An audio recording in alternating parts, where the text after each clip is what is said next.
Gary, what is your official title here at the Capital Audio Fest?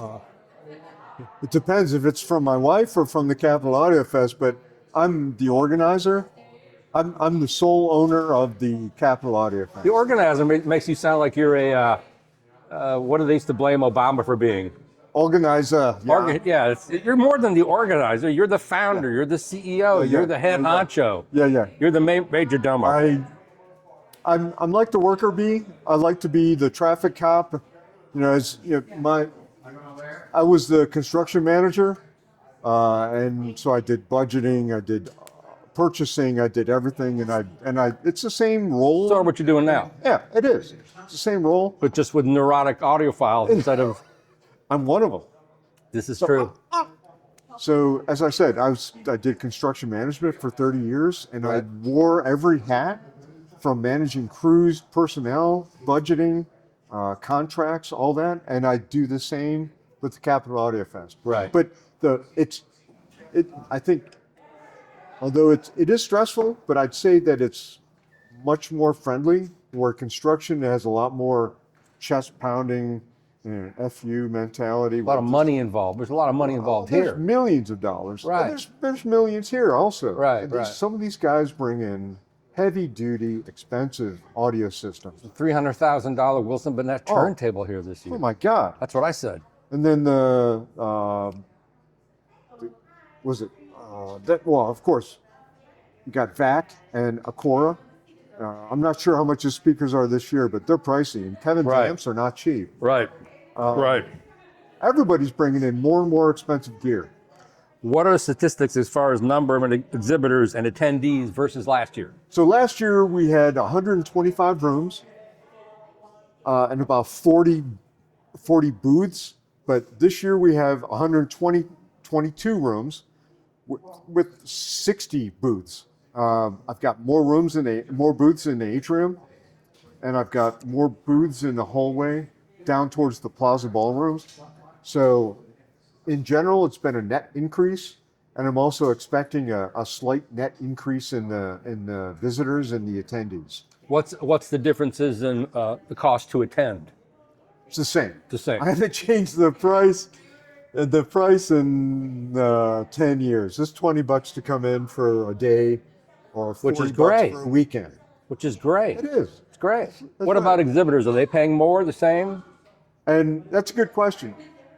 It's a tough year. Economically, there's a lot of unpredictability. There's tariffs and taxes and things that some European companies can't or won't make it. Right. Some American companies, of course, they buy parts from Asia and Europe.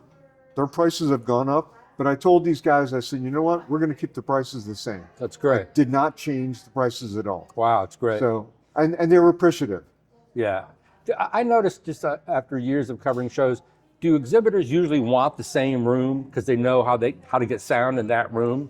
Is that right? They do. Yeah. They do. But on the other hand, my show I'm kind of limited as to the number of large rooms, and the standard rooms and the suites, they're limited there, but they always aspire to go to a larger room. Really? Generally, unless you're a small bookshelf speaker guy or somebody, but I mean, generally, most people want to go to a large room. They feel that it's perception is better. More people will come. More people, but sometimes there were some rooms at the New York show. The rooms were far too big for the systems. Yeah, that's not a good thing. How many of these shows have you done now? Capital Audio Fest. This is my 15th year. Wow. We had one missing year with COVID. Right. Almost 2 missing years, but the government in Maryland opened up because the federal government allowed them to have a gathering of more than a certain number of people. So the Maryland governor opened up after COVID, and here we are today. That's great. What have you learned, Gary, over the last 3 or 4 years that you have applied to this show or other previous shows over the long term that you didn't know before? Whoa. As far as putting on a better show.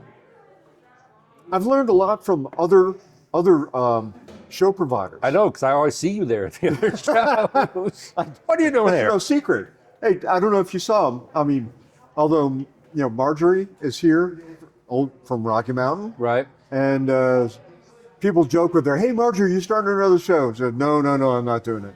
But I learned from her. I learned from Richard from the show. Right. I learned from Mark Freed at Expona. Mark's going to be here. Cool. And we're friendly. We work together. Sure. Because we also we share the same vendors. And we know that Right. it takes time for them to freight things from one show to the next. It doesn't always go back to their shop to unbox. They keep it in the crate and they take it to the next venue. I guess you learn what to do and what not to do at shows. What are you looking for when you go to other shows? What are you trying to see? Well, some people, I'd say Expona uses great graphics. They have really good graphics, but I think I'm a little bit smaller venue, so I think I've got a little bit better signage. I also, I tried something this year. I had a free photo booth. I saw that. So photo booth, hopefully it adds a little bit of fun, and then we'll be able to share these images on social media.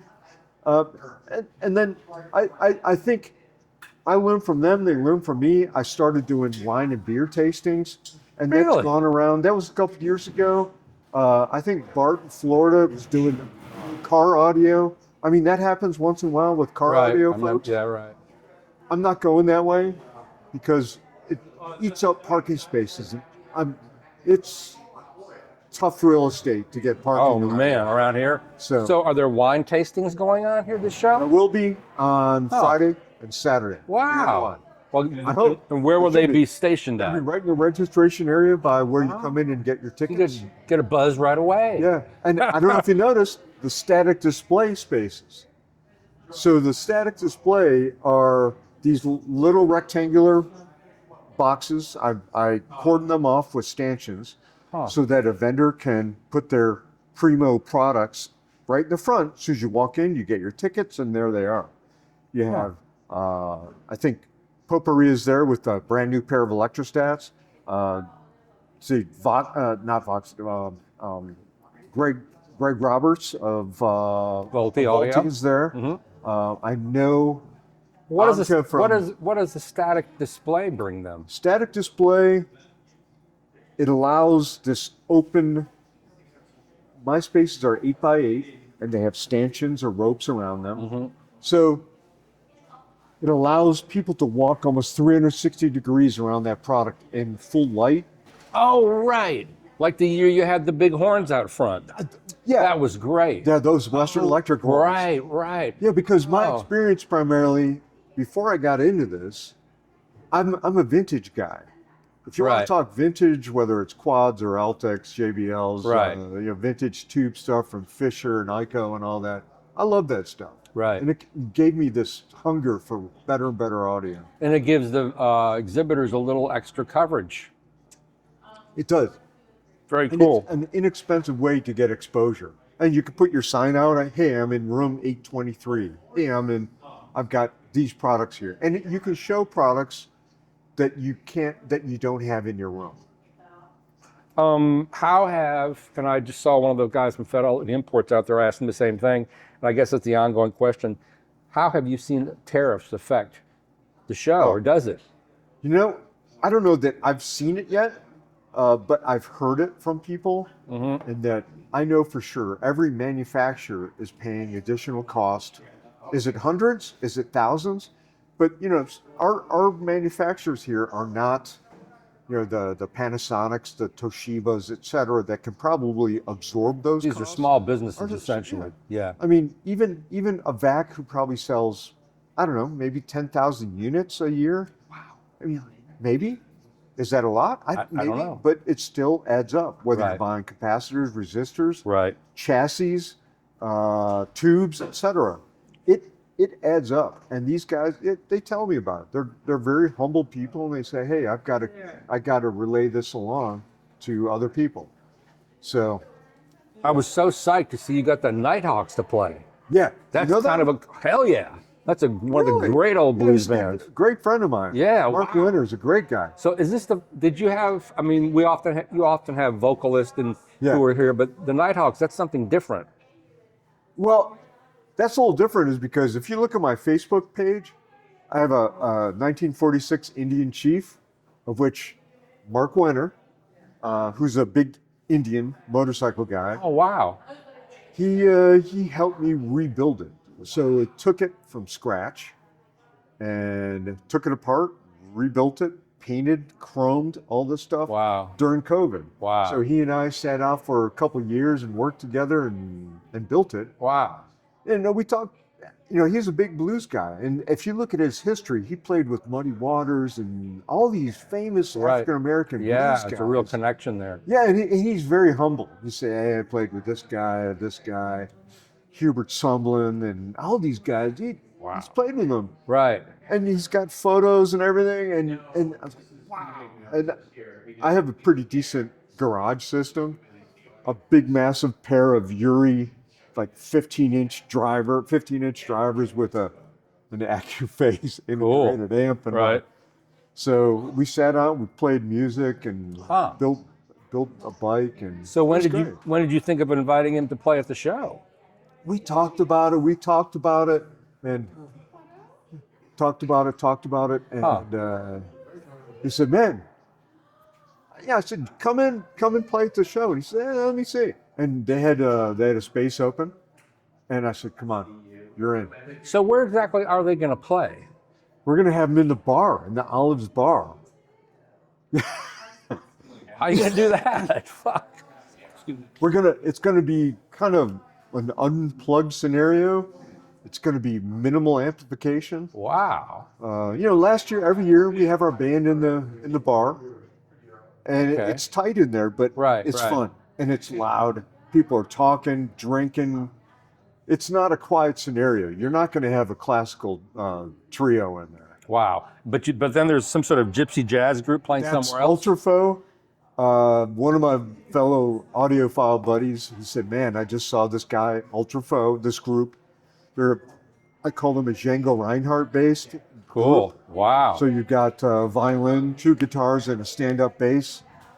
So it'd be like Paris 1950 Django Reinhardt, Awesome. and they're playing on Saturday night. In Olives. Yeah, I can't quite envision a band in that space. But it'll work. It'll work. I trust you. I'll buy you a beer there. Oh, good. I'll be there. So on Friday night, we're sponsored by Snake River, Johnny with Snake River. And then Saturday is, if you know the new group of Walter Schoenfield and Walter 2WA, Schwambaum, the Walters. 2WA. So they're sponsoring Great. Ultrafo. Great. Yeah. So for you, at the end of the day, what makes, for you, the guy who puts this on and closes it and writes a check, what makes a successful, great show for you? When it's over, let you know you've succeeded. This may sound kind of weird, but I tell you what, a pat on the back, I smile. These people you see people having a good time. These people are having a good time, and they're like, dude, this is my favorite show. It's not the largest, Right. but it's my favorite show. Right. And I love to hear that. Great. Thanks, Gary. Thank you. Always a I pleasure. appreciate it. Sorry we couldn't Thanks, Ken. smoke cigars. We're inside, but next time. Well, we'll get on the next video, maybe over the weekend. You let me know. Yeah. I'll track you down. I appreciate it. Thanks, man. Thank you.